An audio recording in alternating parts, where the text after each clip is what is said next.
বিল্লাহি মিনাশ শাইতানির রাজীম। বিসমিল্লাহির রাহমানির রাহিম। আলহামদুলিল্লাহি রাব্বিল আলামিন। সবাই পড়েন আলহামদুলিল্লাহি রাব্বিল আলামিন আর রহমানির রহিম মালিকি ইয়াউমিদ্দিন। ইয়্যাকা না'বুদু ওয়া ইয়্যাকা নাস্তাঈন। ইহদিনাস সিরাতাল মুস্তাকিম সিরাতাল লাযীনা আন'আমতা আলাইহিম গায়রিল মাগদুবি আলাইহিম ওয়ালাদ-দাল্লিন। আমিন। সূরা ফাতিহা কোরআনে কারীমের সর্বপ্রথম একটি পূর্ণাঙ্গ সূরা, যেটি সেই সূরাটির নাম হচ্ছে সূরা ফাতিহা। এর আগে যত সূরা নাজিল হয়েছে রাসূল করিম সাল্লাল্লাহু আলাইহি ওয়াসাল্লামের কাছে তা ছিল 10 আয়াত, 20 আয়াত, 30 আয়াত এরকম করে করে, কিন্তু পূর্ণাঙ্গ সূরা হিসাবে হুজুরের কাছে প্রথম যে সূরাটি নাজিল হয় সেই সূরাটির নাম হচ্ছে সূরা ফাতিহা।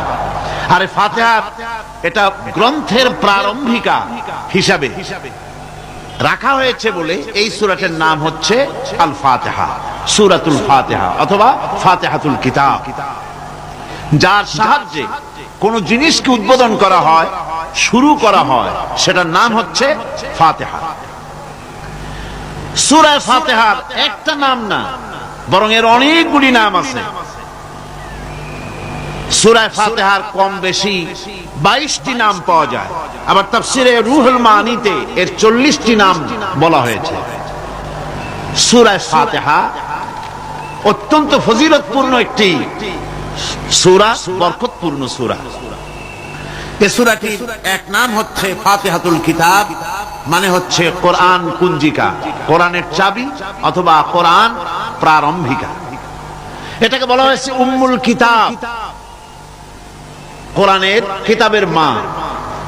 তো মা মানে কোরআন শরীফের পেটে সূরা ফাতিহা হয়েছে তা না। আরবিতে শব্দের অর্থ হচ্ছে কেন্দ্র, সেন্টার, আসল। এই জন্যে মক্কা শরীফকে বলা হয়, কোরআনে কারীম মক্কা শরীফকে বলেছে কি উম্মুল কোরা, গ্রাম সমূহের মা। সারা পৃথিবীর সমস্ত জায়গা থেকে, শহর গঞ্জ গ্রাম থেকে লোকেরা এখানে এসে একত্রিত হয়, সেজন্য এটার নাম রাখা হয়েছে উম্মুল কোরা। আবার সেনাবাহিনীর পতাকাকে বলা হয় উম্মুন, তার মানে হচ্ছে সমস্ত সেনাবাহিনী এই পতাকার ছায়াতলে ঐক্যবদ্ধ হয়, একত্রিত হয়, সেজন্য সেই পতাকার নাম হচ্ছে উম্মুন। অনুরূপ ভাবে গোটা কোরআনে কারীমের মধ্যে যা কিছু আছে তা সূরা ফাতিহার ভিতরে কেন্দ্রীভূত করা হয়েছে বলে এটার নাম হয়েছে উম্মুল কিতাব। এটার নাম হয়েছে সূরাতুর রাস। রাস শব্দের অর্থ হচ্ছে মগজ। মগজ হচ্ছে মাথার কেন্দ্রস্থল, আর গোটা কোরআনে কারীমের কেন্দ্রস্থল হচ্ছে সূরা ফাতিহা।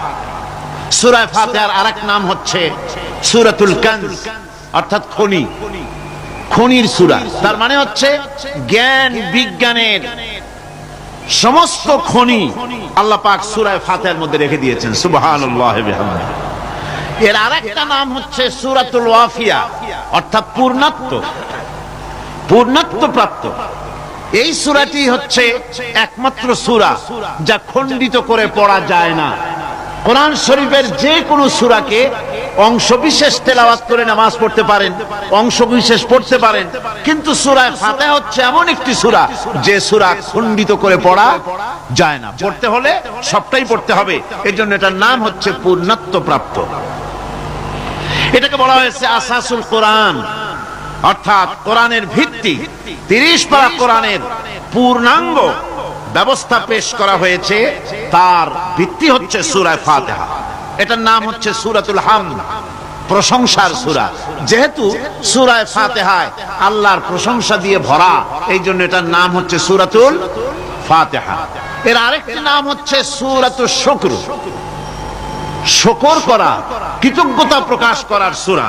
এই সূরাটির মধ্যে মানুষ আল্লাহ পাকের অসীম অনুগ্রহের শুকরিয়া আদায় করে বলে প্রশংসার মাধ্যমে, এই জন্য এটার নাম হয়েছে সূরাতুশ শুকর। সূরাটির নাম আরেকটি নাম হচ্ছে সূরাতুদ দুআ। এই সূরাটি একটি দোয়া, একটি প্রার্থনা, আল্লাহ পাকের কাছে প্রার্থনা করা হয়, সেজন্য এটার নাম হচ্ছে সূরাতুদ দুআ। এর আরেকটি নাম হচ্ছে সূরাতুস সুআল, অর্থাৎ কামনা করার সূরা, আল্লাহর কাছে চাওয়ার সূরা। এই সূরায় অনেক কিছু আছে যা আল্লাহর কাছে চাওয়া হয়। এই সূরাটি, এর আরেকটি নাম হচ্ছে সূরাতুশ শিফা, অর্থাৎ প্রতিষেধক, রোগ ব্যাধি ইত্যাদি মুক্ত হওয়ার জন্য। সূরা ফাতিহা আপনারা আল্লাহর ওলিদের কাছে, ওলামাদের কাছে যে যান, পানি নিয়ে, তেল নিয়ে, কালো জিরা নিয়ে, ওনারা যা পড়ে ফু দেন, সেই গোপন কথাটা বলে দেই, সেটা হচ্ছে সূরা ফাতিহা। সূরা ফাতিহা কোন কিতাবে মুফাসসিরিন ইকরাম লিখেছেন, মুহাদ্দিসিনরা লিখেছেন যে দুরারোগ্য ব্যাধি, কোন ওষুধ ভালো হচ্ছে না, প্রতিদিন 40 বার করে সূরা ফাতিহা পড়ে পানিতে দম করে ফজরের পরে 41 দিন যদি এভাবে সেবন করে, সেই দম করা পানি দুরারোগ্য ব্যাধিও আল্লাহ পাক ভালো করে দিবেন। সুবহানাল্লাহ বিহামদি। এটা হচ্ছে সূরাতুশ শিফা। এটাকে বলা হয় সূরাতুস সালাত। নামাজ হবেই না সূরা ফাতিহা ছাড়া, নামাজ সূরা ফাতিহা ছাড়া হবে না।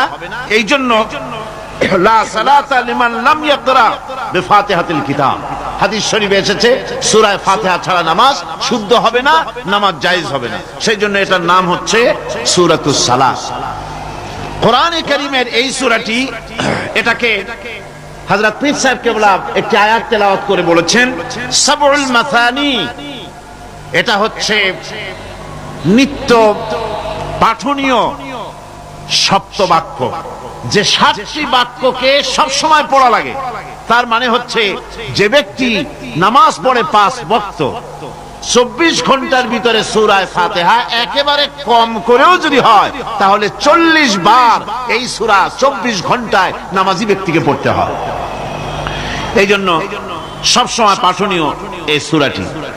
সূরাটি মোট অক্ষর সংখ্যা হচ্ছে 113, শব্দ সংখ্যা হচ্ছে 25টি।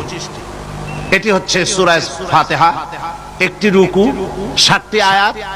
নাজিলের অবতীর্ণ হওয়ার স্থান হচ্ছে মক্কা আল মুকাররমা। রাসূল করিম সাল্লাল্লাহু আলাইহি ওয়াসাল্লামের মক্কি জিন্দেগিতে সূরাটি অবতীর্ণ হয়। শুরু হচ্ছে সূরা ফাতিহা। আলহামদুলিল্লাহি রাব্বিল আলামিন। সূরা ফাতিহা আমি বলি এটি যেন একটি অভিনন্দন পত্র। এটি কি? অভিনন্দন পত্র। বান্দা দিচ্ছে তার রবকে, রবের ভাষায় শেখানো অভিনন্দন পত্র বান্দা তার রবকে প্রকাশ করছেন, দিচ্ছেন। অভিনন্দন পত্রে 3টা জিনিস থাকে, আপনারা লক্ষ্য করে শুনলে বুঝতে পারবেন ইনশাআল্লাহ। একবার ভাবুন যে কত বড় কথা, 30 পারা কোরআনের মধ্যে যা আছে তার সবটা আল্লাহ পাক তার সারাংশ সূরা ফাতিহায় ঢুকাইছেন। তাহলে এটা জিনিসটা কি, এটা বুঝতে হবে এবং সেই ধরনের অন্তর নিয়ে, মন নিয়ে বসতে হবে আর বুঝতে চেষ্টা করতে হবে। আমি ধীরে ধীরে আপনাদের সামনে পেশ করব ইনশাআল্লাহ, বিইজনিল্লাহ, বিমাশিয়াতিল্লাহ, বিফদলিল্লাহ। সূরা ফাতিহার মধ্যে আমি বলেছি এটা একটি অভিনন্দন পত্রের মতো। কিরকম? অভিনন্দন পত্রে 3টা জিনিস থাকে। কয়টা জিনিস থাকে? 3টা। প্রথমে থাকে প্রশংসা। অভিনন্দন পত্রে প্রথমে কি থাকে? প্রশংসা। 2 নম্বরে থাকে পরিচয়। 3 নম্বরে থাকে দাবি। 3 নম্বরে থাকে দাবি। প্রথমেই দাবি করা হয় না, এটা ঠিক না। প্রথমেই প্রশংসা।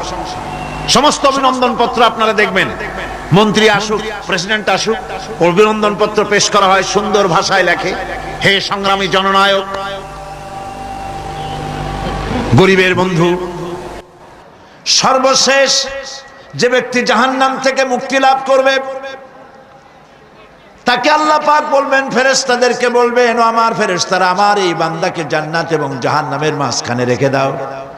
জান্নাত এবং জাহান্নামের মাঝখানে লোকটি যখন থাকার জায়গা পাবে, সে জান্নাতের দিকে তাকায়া দেখবে আর কাঁদতে থাকবে। আল্লাহ পাক জিজ্ঞেস করবেন, বান্দারে, যুগের পর যুগ ধরে জাহান্নামে কেঁদেছো, আমি রব্বুল আলামিন জাহান্নাম মাফ করে দিয়া জান্নাত জাহান্নামের মাঝখানে রেখে দিয়েছি, আযাব থেকে তো বেঁচে গেছো, এখন কান্দো কেন? লোকটি বলবে, রব্বুল আলামিন কান্দি এই কারণে, জাহান্নাম থেকে মাফ করেছো, তোমার শুকরিয়া আদায় করি। জান্নাত তো আমার কপালে নাই, কিসমতে নাই, কিন্তু জান্নাত আমি এখান থেকে দেখতে পাচ্ছি, জান্নাতের সুঘ্রাণ আমার নাকে আসতেছে, কপালে নাই যাওয়ার। আমি কাঁদি এই জন্য, তুমি যদি মেহেরবানি করে আমাকে জান্নাতের দরজার কাছে একটু দাঁড় করায় দিতা, প্রাণ ভরে তোমার জান্নাতের দৃশ্যটা একটু দেখতাম। আল্লাহ পাক তার আরজি পূরণ করবেন, বলবেন যাও, ফেরেশতাদের বলবেন এর জান্নাতের দরজার কাছে দাঁড় করায় দাও। জান্নাতের দরজার কাছে দাঁড়িয়ে লোকটি আবার কান্না শুরু করবে। আল্লাহ পাক প্রশ্ন করবেন, এবার কান্দো কেন? লোকটি বলবে, রব্বুল আলামিন কান্দি এই কারণে, জান্নাতের এই দরজায় দাঁড়ায়া জান্নাতের অফুরন্ত নেয়ামত কিছুই ভালো করে দেখা যায় না, শুধু অল্প জায়গা দেখি। যদি তুমি আমারে দয়া করে জান্নাতের মাঝখানে দাঁড় করায় দিতা, চতুর্দিকে তাকায়া তাকায়া দেখা কলিজারে ঠান্ডা বানাইতাম। তবে আমি ওয়াদা করি, জান্নাতের কোনো নাজ নেয়ামত, কোনো ফল আমি খাবো না, ধরবো না, সইব না। একটুখানি মেহেরবানি করে মাঝখানে দাঁড় করাইয়া দাও, জান্নারে ঠান্ডা করি। আল্লাহ রব্বুল আলামিন ফেরেশতাদের বলবেন, আমার এই বান্দারে জান্নাতের মাঝখানে দাঁড় করাইয়া দে। আল্লাহর নবী বলেন, জান্নাতের মাঝখানে দাঁড়িয়ে লোকটি আগের চাইতে আরো জোরে চিৎকার মেরে কাঁদতে থাকবে। আল্লাহ পাক বলবেন, বান্দারে কি হলো তোর? দরজার কাছে আসতে চাইছিলে, আইনা দিলাম। আবার এবার মাঝখানে আসতে চাইছো, তাও এনে দিয়েছি, আবার কান্দো কেন? লোকটি বলবে, রব্বুল আলামিন এবার কান্দি এই জন্যে, তুমি যখন দয়া করে একটিবার জান্নাতের মাঝখানে এনে আমাকে দাঁড় করায় দিয়েছো, তুমি রহমান রহিম গফুরুর রহিম, এই জান্নাত থেকে আবার আর বাইর করে দিও না। আল্লাহ রাব্বুল আলামিন বলবেন, ও আমার বান্দারে, আমার এই জান্নাত তোর খুব পছন্দ হয়েছে নাকি? লোকটি বলবে, রব্বুল আলামিন কলিজা ঠান্ডা হয়ে গেছে, ভাবতেও পারি না এই জান্নাত এত সুন্দর। আল্লাহ পাক বলবেন, বান্দারে এরকম একটি নয়, দুইটা নয়, তোর জন্য আমি 10টা জান্নাত এইরকম রিজার্ভ করে রাখছি। সুবহানাল্লাহ। আল্লাহ পাককে ভয় করে পৃথিবীর সমস্ত পাপ থেকে যারা নিজেকে রক্ষা করবে, আল্লাহ তাদের জন্য এই জান্নাত রেখে দিয়েছেন। সুবহানাল্লাহ। সেই জান্নাতের রিসিপশন আপনারা আন্দাজ করতে পারবেন না, রিসিপশন কারে কয়। কি এর প্রধানমন্ত্রী আর প্রেসিডেন্ট, 4-5টা পুলিশ আর আর্মি এসে একটা ফট করে সেলুট মারলো, বাস শেষ হয়ে গেল, এরকম না। জান্নাতীদেরকে রিসিপশন দেওয়া হবে। জান্নাতীরা যখন আল্লাহর হুকুমে জান্নাতের দিকে যেতে লাগবে, আর যখন জান্নাতের কাছে চলে যাবে, আল্লাহ রাব্বুল আলামিন শোনায় দিচ্ছেন, হাত্তা ইযা জাউহা ফুতিহাত আবওয়াবুহা ওয়া ক্বালা লাহুম খাজানাতুহা সালামুন আলাইকুম তিবতুম ফাদখুলুহা খালিদিন। সুবহানাল্লাহ।